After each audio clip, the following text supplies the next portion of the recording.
اور بنی آدم کے لیے اس کے عجائب کی خاطر اس کی ستائش کرتے، مصیبت میں ان کی فریاد اور ان کا بھٹکنا پھرنا اور خداوند کو ان کی رہنمائی کرنا۔ وہ کون سا شہر ہے جس میں پہنچیں گے؟ یہاں اس نے کہا بسنے کے لیے کوئی شہر۔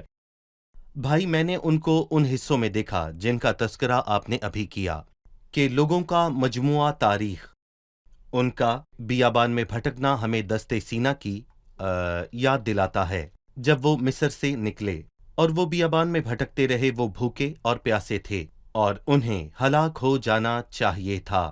بیابان میں لوگوں کی اتنی بڑی تعداد، وہ وہاں سے کیسے نکل سکتے تھے؟ لیکن انہوں نے اپنی مصیبت میں بہت بار خداوند سے فریاد کی، اور اس کے بعد انہوں نے اندھیرے اور موت کے سائے میں بیٹھنے کی بات کی۔ اور میں یہاں کہوں گا کہ یہ الفاظ بادشاہی کی تاریخ کے متعلق بتاتے ہیں، اور بے شمار مرتبہ وہ اندھیرے اور موت کے سائے میں بیٹھے، مصیبت اور لوہے میں جکڑے۔ آپ قضات کی کتاب کو پڑھ لیجئے، اور سلاطین کو تو آپ ان کی زندگی کی مصیبتوں کو واضح طور پر دیکھیں گے۔ دوسرے اور تیسرے حصے میں اس نے اپنا کلام نازل کر کے انہیں شفا دی، اور میں اس میں مسیح کی آمد کو دیکھتا ہوں۔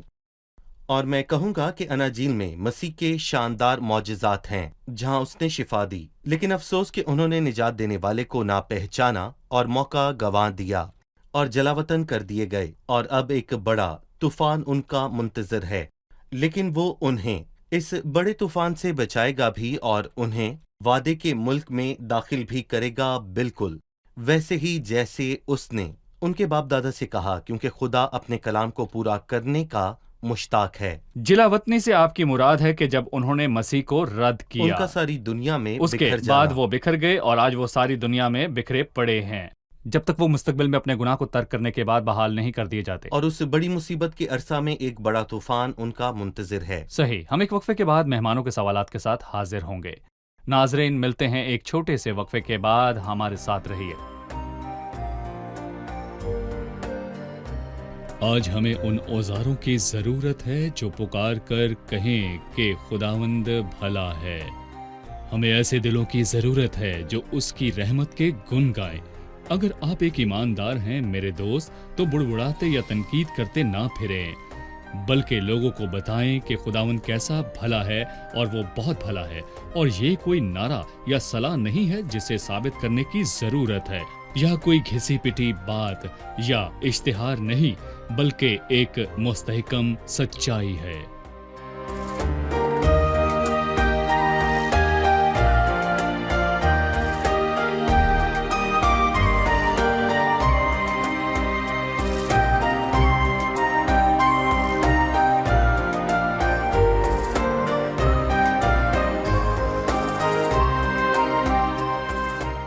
خوش آمدید۔ آئیے اپنے مہمانوں کی طرف بڑھتے ہیں اور جانتے ہیں ان کا سوال۔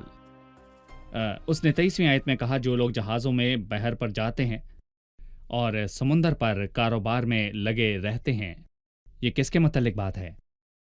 بھائی یوسف، وہ کون ہے جو جہازوں میں بحر پر جاتے ہیں اور خدا کے کاموں کو دیکھتے ہیں؟ دیکھیں، میں کہوں گا کہ اس زبور میں 4 بڑے عکس ہمیں عام اصولوں کے متعلق بتاتے ہیں۔ جو شخص بیابان میں بھٹکتا ہے، وہ مصیبت میں رہتا ہے۔ وہ زمین پر تھا جو سمندر میں ہونے سے آسان ہے۔ پھر اندھیرے اور موت کے سائے میں بیٹھنے والوں کا عکس ہے جو مصیبت اور لوہے سے جکڑے ہوئے تھے۔ آپ کو یاد ہے جب یوسف قید میں تھا، وہ قید خانہ میں تھا اور بہت مصیبت میں تھا، لیکن خدا اسے لوہے کی زنجیروں سے چھڑانے میں قادر تھا۔ اور میں کہوں گا کہ یہ ایک عام اصول ہے۔ میں کہوں گا کہ خدا کسی کو بھی لوہے کی جکڑ بند سے چھڑا سکتا ہے، اور اگر وہ اسے پکارے۔ اور پھر ایک بیمار شخص جو موت کے قریب ہے، تو اس کے پاس خداوند کے سوا اور کوئی پناہ نہیں ہے۔ وہ شخص جو محسوس کرتا ہے کہ موت آہستہ آہستہ اس کے نزدیک آ رہی ہے، وہ خداوند کو پکارتا ہے اور خدا شفا دیتا ہے۔ یہاں بھی وہ ایک عام اصول واضح کرتا ہے۔ مثلاً شاگردوں میں جب خداوند انہیں ایک گہرا سبق دینا چاہتا ہے، کیونکہ ان کے دل سخت ہو چکے تھے، انہوں نے روٹیوں کے ٹکڑوں اور مچھلیوں سے نہ سمجھا، تو اس نے مجبور کر کے اپنے شاگردوں کو کشتی میں بٹھایا اور انہیں خود سے پہلے پار بھجوا دیا، جبکہ وہ ان کے ساتھ نہ تھا، بلکہ وہ پہاڑ پر دعا کر رہا تھا۔ اور جب وہ جھیل کے درمیان پہنچے تو طوفان آ گیا، اور وہ ماہی گیر تھے اور وہ بچپن ہی سے یہ کام کر رہے تھے، لیکن وہ اس طوفان کی صورتحال سے خوفزدہ ہو گئے۔ پالوس کے اعمال 27 کی مثال لے لیجئے۔ جب وہ سمندر میں تھا تو پالوس کن حالات کے اندر تھا؟ آخر ہم کو بچانے کی کوئی امید نہ رہی جب بہت دنوں تک سورج نظر نہ آیا، سمندر کے عین درمیان اور ایک خوفناک مصیبت، اور آپ کو لگے کہ آپ مرنے کو ہیں، تو آپ کس کے پاس جائیں گے؟ میں ناظرین سے مخاطب ہوں۔ فرض کیجئے کہ آپ کسی ایسی حالت میں ہیں، مثال کے طور پر کہ آپ بیابان میں راستہ بھٹک چکے ہیں، یا پھر آپ بیماری کی قید میں ہیں، یا مشکل حالات کی قید میں ہیں، یا پھر آپ فرض کریں کہ آپ بہت بیمار ہیں اور آپ موت کے قریب ہیں، یا پھر فرض کریں کہ آپ بہت بڑے طوفان میں پھنسے ہیں اور کوئی راہ نہیں ہے، لیکن ہر مسئلے میں آپ کے پاس ایک دروازہ ہے، اور چاروں مرتبہ ایک مصیبت میں انہوں نے اپنے خداوند سے فریاد کی اور اس نے ان کو ان کے دکھوں سے رہائی بخشی۔ حالات کیسے بھی ہوں، کیسا ہی مسئلہ کیوں نہ ہو، لیکن ہمارا خدا سنتا ہے، وہ ہماری مصیبت میں ہماری سنتا ہے۔ آپ اس سے کسی بھی حالات میں فریاد کریں تو وہ جواب دے گا۔ لہٰذا بھائی یوسف، نبوتی پہلو یہاں قوم کی مصیبت کے متعلق ہے، لیکن وہ عام اصول کی بات کرتا ہے ان سب کے لیے جو صحیح، مصیبت زدہ ہیں، بالکل۔ بیابان میں بھٹکتے ہیں، بیمار ہیں، اور وہ جو قید میں ہیں یا سمندر میں پھنسے رہائی کے طالب ہیں۔ ہر کوئی جو خدا کو خداوند کہتا ہے اس سے امداد اور معاونت پاتا ہے، خاص صحیح، کر ہر زمانے میں خدا کے فرزند۔ یقیناً، بھائی یوسف، خدا کے متعلق 33ویں آیت میں کہا گیا کہ وہ دریاؤں کو بیابان بنا دیتا ہے اور پانی کے چشموں کو خشک زمین، اور 35ویں آیت میں وہ بیابان کو جھیل بنا دیتا ہے اور خشک زمین کو پانی کے چشمے، سو وہ خشک کرتا ہے اور پانی کے چشموں کو نکالنے والا صحیح، بھی ہے۔ خدا ہی عطا کرتا اور ہمیشہ خدا ہی باز رکھتا ہے۔ میں سوچتا ہوں کہ خدا کے یہ عطا کرنے اور باز رکھنے کے کام کیسے ہوتے ہیں۔ خدا کی حکمت اور یہ عرفان میرے لیے نہایت عجیب ہے، یہ بلند ہے، اور میں خدا اپنی حکمت میں بیابان کو جھیل بناتا ہے اور دریا کو خشک کر دیتا ہے۔ تو نے بڑے بڑے دریاؤں کو خشک کر ڈالا۔ میں کہوں گا کہ خدا دونوں کلام کرتا ہے۔ آئیں زبور کی ایک اور آیت دیکھتے ہیں۔ دانا ان باتوں پر توجہ کرے گا اور وہ خداوند کی شفقت پر غور کرے گا، پر ہر چیز میں خدا کے ہاتھ کو دیکھیں۔ اگر آپ کے سامنے ایک بیابان پانی کی ندیوں میں تبدیل ہو جائے تو آپ کو کہنا چاہیے کہ یہ خدا نے کیا ہے، اور آپ کے سامنے بڑے دریا خشک ہو جائیں تو یہ خدا ہی کا کام ہے، اور وہ ہمیشہ حکمت رکھتا ہے۔ دانا ان باتوں پر توجہ کرے گا اور خدا کی شفقت پر غور کرے گا۔ مطلب خداوند کے ہاتھ سے سب چیزوں کو پانا اچھا ہے، جب وہ عطا کرے اور جب وہ باز رکھے، اور جب وہ عطا کرے اس کا شکر کریں، اور جب وہ باز رکھے ہمیں اس کے پاس جا کر اس میں چھپی حکمت کو دریافت کرنا چاہیے تاکہ وہ ہمیں سمجھا سکے۔ بالکل۔ بھائی یوسف، اب میں زبور 108 کی طرف بڑھنا چاہوں گا۔ زبور 108 داؤد کا مزمور۔ بھائی یوسف، اس کا موضوع کیا ہوگا؟ میں کہوں گا کہ لوگوں کا ملکوں پر قبضہ، لیکن وہ خداوند کے پاس واپس لوٹ آئے۔ خدا انہیں حفاظت کے ساتھ ملک میں پہنچائے گا، جیسا کہ اس نے زبور 105 میں قسم کھائی اور اس نے عہد کیا، ابراہیم کا عہد۔ اور خداوند اپنے کلام کو وفاداری سے پورا کرنے کا مشتاق ہے، وہ اپنے وعدوں کو پورا کرتا ہے۔ لہٰذا یہاں پر جو بات چیت ہے وہ برکتوں کے حوالے سے ہے جو توبہ کرنے کے بعد ہر انسان کو ملتی ہے جو خدا کے پاس لوٹ آتا ہے۔ خدا انہیں برکتیں عطا کرتا ہے، خاص کر صحیح، زمینی لوگ مستقبل میں توبہ کر کے لوٹیں گے۔ خدا انہیں بڑی آزمائش سے نکال کر بادشاہی میں داخل کرے گا۔ ان کے پاس وعدے ہیں اور ہمارے پاس اور بھی بڑے وعدے ہیں، عظیم اور قیمتی وعدے ہمارے ہو گئے ہیں، اور اگر ہم خداوند کے پاس پورے ایمان اور دل سے آتے ہیں تو ہم اس کی ان برکتوں کو پائیں گے جو وہ دل لگانے والوں کو دینے کا ارادہ رکھتا ہے۔ لکھا ہے، اے خدا میرا دل قائم ہے، میں گاؤں گا اور دل سے مدح سرائی کروں گا۔ اے بربط اور ستار جاگو، میں خود بھی صبح سویرے جاگ اٹھوں گا۔ اے خداوند، میں لوگوں میں تیرا شکر کروں گا، میں امتوں میں تیری مدح سرائی کروں گا، کیونکہ تیری شفقت آسمان سے بلند ہے اور تیری سچائی افلاک کے برابر ہے۔ اے خدا، تو آسمانوں پر سرفراز ہو اور تیرا جلال ساری زمین پر ہو، اپنے دائنے ہاتھ سے بچا اور ہمیں جواب دے تاکہ تیرے محبوب بچائے جائیں۔ بھائی یوسف، ان 6 آیات کے متعلق ہمیں بتائیے۔ ایک عظیم شخص جو خدا کو لے کر ہے، بے حد پر اعتماد ہے، اور ہم نے اس زبور پر پہلے بھی غور کیا ہے، جبکہ میں کہوں گا کہ داؤد غار میں تھا اور جب اس نے ساؤل کا پیچھا کیا مگر وہ اپنے ذاتی معاملات سے بالاتر ہوا اور اس کا ایمان بلند ہوا، سو اس نے کہا اے خدا میرا دل قائم ہے، میں گاؤں گا اور مدح سرائی کروں گا۔ اور یہاں بھی وہی بات دہرائی گئی۔ ہم مشکل حالات سے گزرتے ہیں، لیکن میں یہاں کہوں گا کیا ہم مشکل حالات میں خداوند کی مدح سرائی کر سکتے ہیں؟ جواب ہے جی ہاں، ہم تیری بڑی مہربانی کے لیے شکر کرتے ہیں جو مستقل ہے۔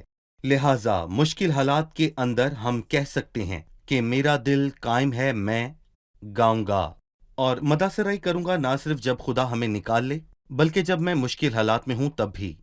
بھائی یوسف، میں یہاں کہنا چاہوں گا کہ منظر بدل جاتا ہے۔ پچھلے زبور میں لوگوں کے بیابان میں بھٹکنے کی بات ہوئی، بیمار لوگ، قیدی لوگ، لہروں سے لڑتے لوگوں کا ذکر تھا جو انہیں یہاں سے وہاں اچھال رہی تھی۔ وہ کہہ رہے تھے کہ اے خدا میرا دل قائم ہے، کون ہے جو ان کی ایسی حالت سے نکال کر اسے سنوارے؟ جی، پچھلے زبور میں جو بات غالب تھی وہ یہ تھی کہ تب اپنی مصیبت میں انہوں نے خدا سے فریاد کی، اور یہاں غالب ہے میں گاؤں گا اور مدح سرائی کروں گا۔ اور اس بات سے ہمیں زبور 30 کے وہ شاندار الفاظ یاد آتے ہیں، رات کو شدید رونا پڑے پر صبح کو خوشی کی نوید آتی ہے۔ خدا ہمیں یہ بتانا چاہتا ہے کہ رات دیر تک نہ رہے گی، رات چاہے جتنی بھی دیر تک رہے اور کتنا ہی اندھیرا ہو جائے لیکن روشنی کو آنا ہے، اور اسی لیے آئے ہم روشنی کا انتظار کرتے ہیں۔ داؤد نے بڑی اچھی بات کہی کہ میں صبح سویرے جاگ اٹھوں گا، یا میں صبح سویرے اٹھ کر گاؤں گا۔ میں سویرا ہونے سے پہلے جاگوں گا اور اپنے گیتوں سے سویرے کو جگاؤں گا، اور یہ اچھی بات ہے کہ ہم اپنے دن کا آغاز گیتوں سے کریں اور حمد و ثنا کے ساتھ کریں، اور یہ بہت شاندار بات ہے خاص کر کے اس کے لیے جو مشکل میں ہے، کیونکہ یہ ایمان کی بلندی ہے۔ اگلی آیت یعنی 7ویں آیت ہے، خدا نے اپنی قدوسیت میں یہ فرمایا ہے، سو یہ اگلے الفاظ خدا کے الفاظ ہیں، میں خوشی کروں گا، میں سکم کو تقسیم کروں گا اور سکات کی وادی کو بانٹوں گا۔ جلاد میرا ہے، منسی میرا ہے، افرایم میرے سر کا خود ہے، یہودا میرا عصا ہے، مواب میری چلپچی ہے، ادوم پر میں جوتا پھینکوں گا، میں فلسطین پر للکاروں گا۔ بھائی یوسف، میں چاہوں گا کہ آپ ہمیں ان لوگوں کے متعلق کچھ بتائیں۔ یہ لوگ اور شہر دو حصوں میں تقسیم کیے گئے ہیں، اور پہلا حصہ وہ لوگ ہیں جن کا تذکرہ اس نے کیا، جلاد، منسی، افرایم اور یہودا۔ یہ خدا کے لوگ ہیں جو ضرور ملک کے وارث ہوں گے، کیونکہ خدا کے ابراہیم سے کیے ہوئے وعدے کا مقصد یہی ہے۔ لیکن ایسے لوگ بھی ہیں جو خدا کے لوگوں کے خلاف ہیں۔ ان مخالفوں کو خدا کے لوگوں کے آگے زیر ہونا ہے، اور یہاں اس نے مواب، ادوم اور فلسطین کا ذکر کیا، جنہیں آخر میں میں کہوں گا کہ ضرور زیر ہونا ہے، اور مسیح کی بادشاہی کے آگے ہر گھٹنا جھکے گا۔ بہت ہی واضح بات ہے۔ یہاں ہم ایک چھوٹا سا وقفہ لیں گے اور پھر مہمانوں کے سوالات کے ساتھ حاضر ہوں گے۔ ناظرین، ملتے ہیں ایک چھوٹے سے وقفے کے بعد، ہمارے ساتھ رہیے۔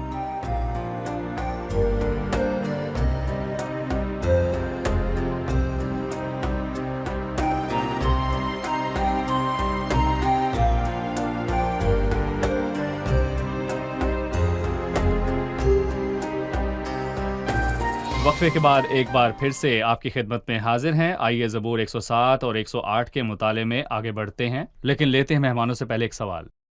زبور 107 32ویں آیت میں ہم پڑھتے ہیں، وہ لوگوں کے مجمع میں اس کی بڑائی کریں اور بزرگوں کی مجلس میں اس کی حمد۔ لوگوں کا مجمع اور بزرگوں کی مجلس کیا ہے؟ جی بھائی یوسف، آپ کیا کہیں گے؟ دیکھیں، یہاں میں کہنا چاہوں گا کہ میں اس زبور پر ایک سرسری نظر دوڑانا چاہوں گا، اور میں یہ بھی کہوں گا کہ ویسے پہلا حصہ 8ویں اور 9ویں آیت پر ختم ہوتا ہے، جب وہ کہتے ہیں کہ کاش لوگ خدا کی شفقت کی خاطر ابن آدم کے لیے اس کے عجائب کی خاطر اس کی ستائش کرتے، کیونکہ وہ ترستی جان کو سیر کرتا ہے اور بھوکی جان کو نعمتوں سے مالا مال کرتا ہے۔ پہلے حصے میں ایسے لوگ ہیں جنہیں کھانا نہیں ملا، وہ بیابان میں بھوک اور پیاس سے مر رہے ہیں۔ کاش کے لوگ خداوند کی شفقت کی خاطر ابن آدم کے لیے اس کے عجیب کاموں کی خاطر اس کی ستائش کرتے، کیونکہ وہ بھوکی جان کو سیر کرتا ہے اور بھوکی جان کو نعمتوں سے مالا مال کرتا ہے۔ اور آگے لکھا ہے، کیونکہ اس نے پیتل کے پھاٹکوں کو توڑ دیا اور لوہے کے بینڈوں کو کاٹ دیا۔ ایک وجہ سے وہ شکر گزاری اور تعریف کرتا ہے۔ اور تیسرے حصے میں لہجہ اور بھی وفادار ہو گیا، کاش کے لوگ خداوند کی شفقت کی خاطر اور ابن آدم کے لیے اس کے عجائب کی خاطر اس کی ستائش کرتے، وہ شکر گزاری کی قربانیاں گزرانے اور گاتے ہوئے اس کے کاموں کا بیان کریں۔ مصیبت بڑی ہے، لہٰذا بعد میں شکر گزاری بھی بڑی ہوگی جب مصیبت اور زیادہ خطرناک ہوئی۔ یہاں پر چوتھی حالت سب سے مشکل حالت ہے، اور اسی لیے وہ 31ویں آیت میں یہ بتاتا ہے کہ کاش لوگ خداوند کی شفقت کی خاطر اور بنی آدم کے لیے اس کے عجیب کاموں کی خاطر اس کی ستائش کرتے، وہ لوگ مجمع میں اس کی بڑائی کریں اور بزرگوں کی مجلس میں اس کی حمد۔ اس نے بڑی مصیبت سے بچایا، جیسے سمندر میں جان بچانے کی امید کے بغیر پھنسنا، اور خداوند نے مجھے چھڑایا جب میں نے اسے پکارا، تو مجھے کیا، میں اس کی شکر گزاری کروں گا اور میں اس کے عجائبات کا تذکرہ کروں گا، اور اس سے بھی بڑھ کر یہ کہ میں مجمع میں خدا کی بڑائی کروں اور بزرگوں کی مجلس میں اس کی حمد کروں، جیسے خداوند نے اس بدرو گرفتہ شخص سے کہا جب اس نے اس میں سے لشکر کو نکالا، گھر جا اور اپنے دوستوں کو خبر دے کہ خداوند نے تیرے لیے کیسے بڑے کام کیے ہیں اور تجھ پر کیسی رحمت کی۔ اور نہ صرف وہ آدمی اپنے گھر چلا گیا بلکہ اس خبر کی دھوم دکپلس تک مچا دی۔ میں بڑے مجمع میں یسوع کی نجات کی گواہی دوں گا تاکہ لوگ مسیح کی نجات کو جان لیں، اور میں دیکھ رہا ہوں کہ مصیبت بڑھ رہی ہے، کوئی رد عمل ہونا، کوئی گونج ہونا لازم ہے۔ جب خداوند مجھے بچاتا ہے تو میں اس کی شکر گزاری کرتا ہوں، اور جس قدر مصیبت بڑی ہے تو بڑی رہائی ملتی ہے، تو شکر گزاری کا لہجہ بلند سے بلند تر ہوتا جاتا ہے۔